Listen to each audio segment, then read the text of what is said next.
Of Youth Month, we will be profiling some of the country's young trailblazers who are doing wonders in their respective career fields.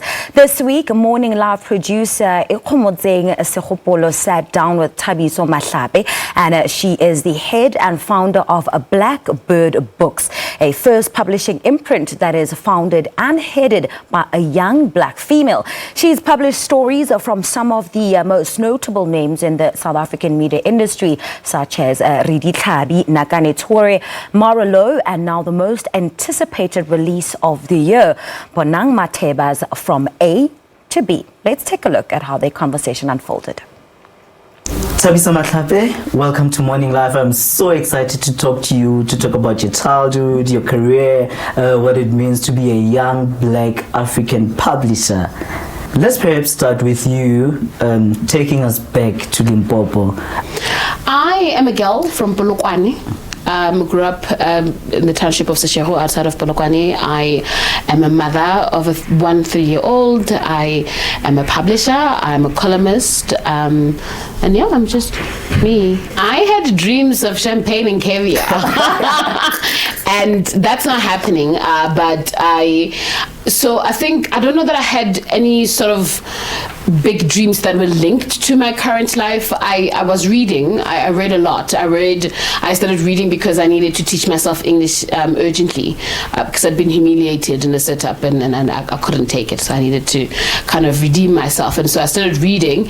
And I mean, you're growing up in Polokwane in the 90s, late 80s, early 90s, you don't know that there's something called publishing. You don't know that books are something that can be made in this country. I just thought books were like an overseas thing. So I didn't know that I could be a publisher, that I could make these things that I enjoyed so much. Why did you decide to venture into this industry of publishing? Wow, a long story. I went to University of Pretoria to apply for journalism, and they were full. And I mean, I was so depressed that I think things just happen in one's life where people and things are placed in your life to sort of help you along. Mm-hmm. So there's this one lady there who took her time out to talk to me. And she said to me, what is it that you want to do? What do you envision for yourself? And I told her. So she said to me, listen, you can study publishing. The base modules are almost similar. So if you wanted to switch next year, you could do that. That's where the space is. And I started publishing, and here we are. Talk to us about the first book you published. How did that make you feel? Listen, I've always been a little bit of big dreamer. So the first book that I published was like a heart-wrenching story of a boy that had been born with heart defects. And so the mother had written a book just chronicling the journey of those 6 years. He was 6 at the time when the book was published. It was called Mending a Broken Heart. Mm-hmm. And I'm a stories person. Like, I'm all about heart and resonance and healing and just connecting people through stories. And I imagined that book was going to do incredibly well. And it didn't. I think then the second one that I did after that was the one that reaffirmed me, and the one that said I was on the right path, and the one that ultimately influenced the direction that I later took, which is published just Black Stories and Black Authors. And that was Macintosh Polela's My Father, My Monster. That just it's like God saying, all of those years, here we are.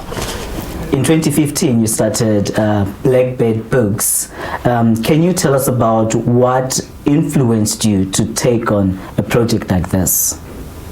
Living on salary was hard because, the publishing industry is not the most lucrative of industries. So the opportunity was one that we started discussing, I think, from about 2013. So the freedom of having editorial license over the work that I did was very important. When a manuscript is dropped on your table, what are you looking for? What are the check list that you have to go through in order for you to say yes to it?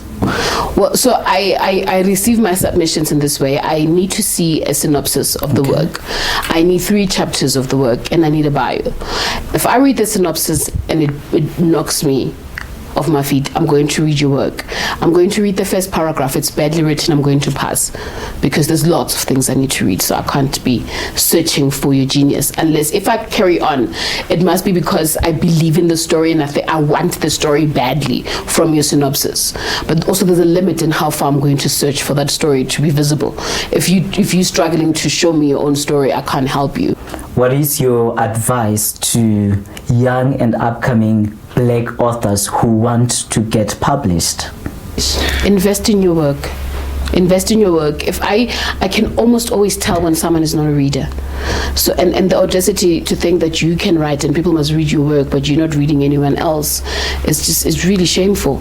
I got a very great synopsis a while ago, but the delivery was shocking, and so I emailed this person back. I'm like, I really like your plot, but what are the books that you've read lately? And he told me of a self-help guru person who's self-published, who's very big in South Africa, who writes crap. And that was like that for me. That's the danger of it, is that here you are trying to write a novel, but you're only reading this person. So it's problematic. So you need to invest in your work. You really need to take your work seriously. And often writing is a gift, right? It's art. You have to be gifted, so you have to take a gift seriously and invest in it. It needs to be developed. You can't just wake up and just because you have an inclination to write and do that. You have to sit down, buckle, and do the work. Thank you so much for joining us on Morning Live. Good luck with Blackbird Books. I hope you produce more African narratives in the future. Thank you.